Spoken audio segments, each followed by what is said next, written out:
Titanic کے بعد اگر لوگوں کو کسی شپ پر یقین تھا تو وہ تھی ایم وی ایکسپلورر۔ یہ دنیا کی پہلی ایسی شپ تھی جسے خاص برف پر چلنے کے لیے بنایا گیا تھا۔ اس کی پرفارمنس اتنی اچھی تھی کہ اس نے انٹارکٹیکا میں کئی شپس کو ریسکیو کرنے کا ریکارڈ بھی بنایا ہے۔ لیکن 23 نومبر 2007 کی رات کو ویران سمندر میں اس شپ کے ساتھ ایک ایسا حادثہ پیش آیا کہ اسے بیچ سمندر میں چھوڑنا کیپٹن کی مجبوری بن چکی تھی۔ انسیڈنٹ ٹی وی کی ویڈیوز میں ایک بار پھر خوش آمدید ناظرین۔ 1960 میں سمندر کے راستے انٹارکٹیکا کا سفر کرنا تقریباً ناممکن سمجھا جاتا تھا، کیونکہ وہاں پر سمندر برف سے بھرا ہوتا تھا اور اس صورت میں کسی عام شپ کا وہاں جانا موت کو دعوت دینے جیسا تھا۔ مگر ایک Swedish American businessman Eric Lindblad نے اسے چیلنج سمجھ کر قبول کیا اور ایک ایسی شپ بنانے کا فیصلہ کیا جو آسانی سے انٹارکٹیکا کا سفر کر سکے اور جو لوگ انٹارکٹیکا دیکھنے کا خواب رکھتے تھے وہ اپنا خواب پورا کر سکے۔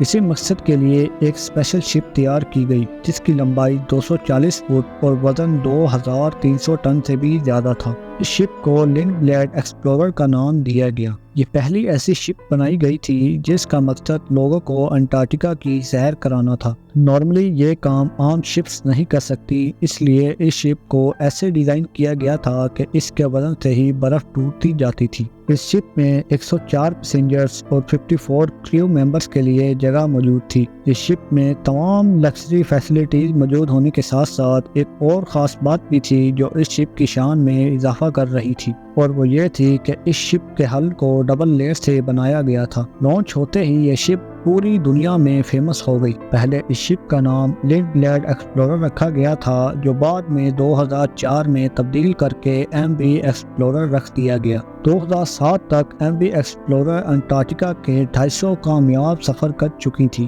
لیکن اسی سال نومبر میں اسے ایک ایسے سفر پر جانا تھا جہاں سے یہ کبھی لوٹ کر نہیں آئی۔ یہ نومبر 2007 تھا۔ ایم وی ایکسپلورر اپنے 19 دن کے سفر پر جانے کے لیے بالکل تیار تھی۔ اس کو ارجنٹینا کے شہر یوشیا سے سٹارٹ لینا تھا اور فالک آئی لینڈ سے ہوتے ہوئے ساؤتھ جارجیا آئی لینڈ اور پھر انٹارکٹیکا تک پہنچنا تھا۔ 11 نومبر 2007 کو ایم وی ایکسپلورر میں 100 پیسنجرز اور 54 کریو ممبرز ایک بار پھر سے انٹارکٹیکا کے اس حسین سفر کے لیے روانہ ہوئے۔ ابھی تک سب کچھ بالکل نارمل چل رہا تھا، کسی کو بھی یہ اندازہ نہیں تھا کہ آگے ان کے ساتھ کیا ہونے والا ہے۔ ایم وی ایکسپلورر کے کیپٹن بینک وائمن جو ہزاروں بار اس برف سے بھرے سمندر پر شپ چلا چکے تھے اور اسی ایکسپیرینس کی وجہ سے ہی پیسنجرز خود کو محفوظ سمجھ رہے تھے۔ اس سفر کی شروعات میں کیپٹن بینک وائمن نے ایک حیران کن فیصلہ کیا۔ وہ اپنے پلانڈ روٹ سے ہٹ کر شپ کو ایک نئے روٹ سے لے جانا چاہتے تھے، کیونکہ ان کا ماننا تھا کہ ایسا کرنے سے شاید وہ زیادہ برف والے علاقوں سے بچ کر اپنی منزل تک آسانی سے پہنچ سکیں گے۔ شروع کے 10 دن بالکل معمول کے مطابق چل رہے تھے، لیکن 22 نومبر کی شام کو ایم وی ایکسپلورر ایک ایسے علاقے میں انٹر ہوئی جہاں پر کافی زیادہ برف موجود تھی۔ اندھیرے کی وجہ سے کیپٹن نے شپ کی رفتار کو کم کر کے صرف 5 ناٹ پر سیٹ کر دیا تھا، یعنی قریب 10 کلومیٹر پر آور۔ آہستہ آہستہ شپ پتلی برف کی لیئر سے نکل کر موٹی اور پرانی برف کی لیئر والے علاقے کی طرف بڑھ رہی تھی، مگر کیپٹن کو اس بات کا اندازہ نہیں ہوا کیونکہ رات کے 10 بج چکے تھے اور زیادہ دکھائی بھی نہیں دے رہا تھا۔ آدھی رات کے وقت اچانک شپ ایک زوردار آواز کے ساتھ رک گئی۔ پہلے تو کسی کو کچھ سمجھ نہیں آیا، لیکن پھر معلوم پڑا کہ شپ ایک سخت برف کے بلاک کے ساتھ ٹکرا کر رک گئی۔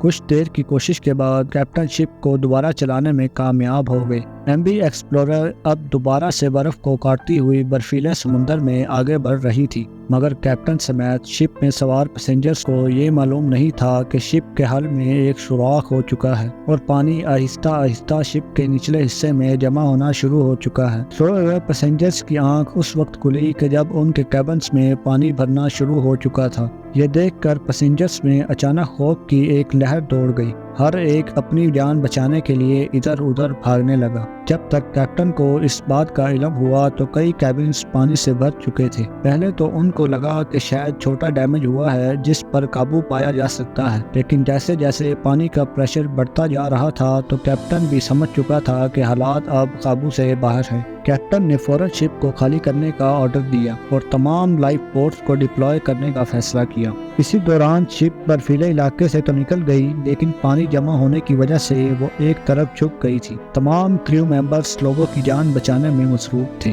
شپ ابھی بھی اپنی منزل سے 46 کلومیٹر دور تھی اور ٹیمس شپ کے ساتھ منزل تک پہنچنا ناممکن تھا۔ دوسری طرف مسئلہ یہ بھی تھا کہ انٹارکٹیکا کی برف کی وجہ سے یہ سمندر بہت زیادہ ٹھنڈا تھا اور یہاں کی ٹھنڈی ہوا کی وجہ سے لائف بوٹس پر زیادہ دیر رہنا بھی ممکن نہیں تھا۔ اسی لیے کیپٹن نے ایکسپلورر کے قریب دوسری شپس کو SOS کے سگنل بھیجنا شروع کر دیے، لیکن وہ شپس بھی کافی دور تھیں اور ان کا اتنی جلدی یہاں پہنچنا ممکن نہیں تھا۔ آہستہ آہستہ پانی MV ایکسپلورر کے سپریٹر روم میں جمع ہونا شروع ہو گیا۔ یہ وہ روم ہوتا ہے جہاں سے پوری شپ کو پاور ملتی ہے۔ اس روم میں پانی بھرنے کی وجہ سے شپ کی تمام الیکٹریسٹی بند ہو چکی تھی۔ انٹارکٹیکا کے برفیلے سمندر کے بیچوں بیچ اب MV ایکسپلورر بالکل اندھیرے میں تنہا کھڑی تھی۔ کریو ممبرز نے شپ کو خالی کرنے کا پروسیس مزید تیز کر دیا اور کچھ ہی دیر میں جہاز پر سوار تمام افراد 4 لائف بوٹس میں سوار ہو کر ٹھنڈے ترین پانی میں اتر گئے۔ کچھ دیر تک کیپٹن اور چند کریو ممبرز شپ کو سیدھا کرنے کی کوشش کرتے رہے، لیکن آخر کار وہ ناکام ہو گئے۔ اب شپ میں پانی تیزی سے بڑھتا جا رہا تھا اور کیپٹن کو جلد سے جلد کوئی فیصلہ کرنا تھا، لہذا کیپٹن اور چند کریو ممبرز بھی شپ سے اتر کر لائف بوٹس میں سوار ہو گئے۔ اب یہ 150 سے زیادہ لوگ لائف بوٹس میں موجود سرد ترین انٹارکٹک اوشین میں کھلے آسمان کے نیچے کسی مدد کا انتظار کر رہے تھے۔ ٹھنڈی ہوا ان کے حوصلے کو ختم کر رہی تھی۔ اگلے 4 گھنٹوں تک یہ انتظار جاری رہا اور آخر کار ایک شپ ان کو بچانے کے لیے پہنچ گئی۔ یہ نور شپ تھی جسے کیپٹن نے SOS کال دی تھی۔ تمام لوگوں کو تو کامیابی سے بچا لیا گیا، لیکن MV ایکسپلورر کے نصیب میں ڈوبنا ہی لکھا تھا۔ MV ایکسپلورر کے اس حادثے پر ایک انویسٹیگیشن ٹیم بھی بٹھائی گئی، جس سے یہ نتیجہ سامنے آیا کہ یہ نقصان کیپٹن بینٹ وائمن کی غلطی کی وجہ سے ہوا، کیونکہ کیپٹن نے جس برف کو پہلے سال کی پتلی برف سمجھ کر شپ کو اس علاقے میں داخل کیا تھا، وہ اصل میں کئی سال پرانی برف کی موٹی لیئر تھی۔ آج MV ایکسپلورر کا شپ ریک پینگوئن آئیلینڈ سے 25 میل ساؤتھ ایسٹ میں 1300 میٹر کی گہرائی میں موجود ہے۔ امید ہے کہ انسیڈنٹ TV کی یہ ویڈیو بھی آپ کو پسند آئی ہوگی۔